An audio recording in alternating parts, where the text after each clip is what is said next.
Development Infrastructure Limited, one of Uganda's leading infrastructure developers, has secured a 40 billion Ugandan shillings tripartite investment agreement with the government of Liberia for construction of eco-cities intended to benefit its average working class.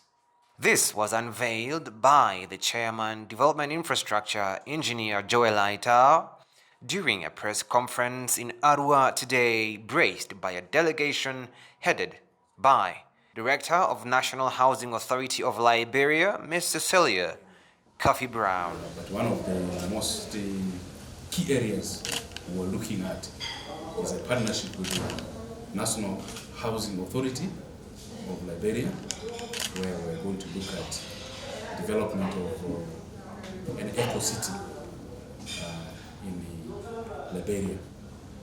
Not just one, but will be, once we finish one, we'll be able to go to the other one, the others. Liberia has around 15 counties, what we call here like districts. They call them counties.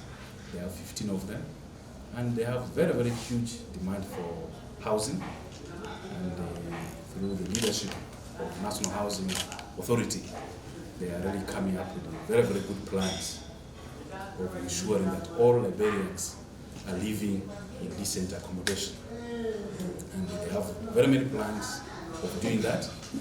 The two-phased 10-year partnership agreement, which is in its final stages, shall see construction of 300 low-cost, eco-friendly houses using DI's Stone Soup Estate concept. The Stone Soup model of housing is an affordable model for housing constructed using eco-friendly materials with a 200-year shelf life. I like to focus on, the mission for which I'm here. But as an investor and an individual, I would invest in those eco homes. Number one, you should know that Africa is very hot. Those homes provide comfort. Number two, they're durable. Number three, they're bulletproof, right? Okay. So for safety measures, you like to do that. They also have economic value. They also have a place where people that live in the community can also work in the community. Like if you play in a community, you build, schools, you build clinics, you build recreational facilities. You create jobs right in the same, within the same community. Like yesterday when we went to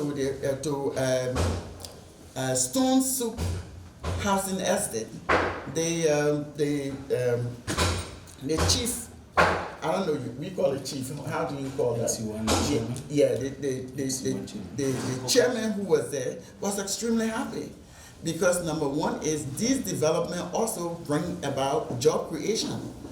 So the people that are within the villages, they too also have work there to do. Ms. Cecilia expressed Pan-African sentiments, calling upon Africans to build Africa, quite reminiscent of DI's Stone Soup strategy. Every time they talk about investors, people think, is only white people.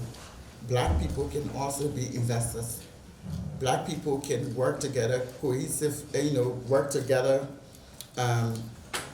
collaboratively to be able to put their money together to impact different places, different African settings.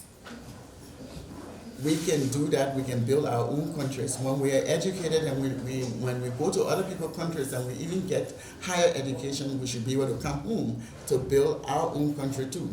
I will leave a caveat with all of the Africans who are abroad.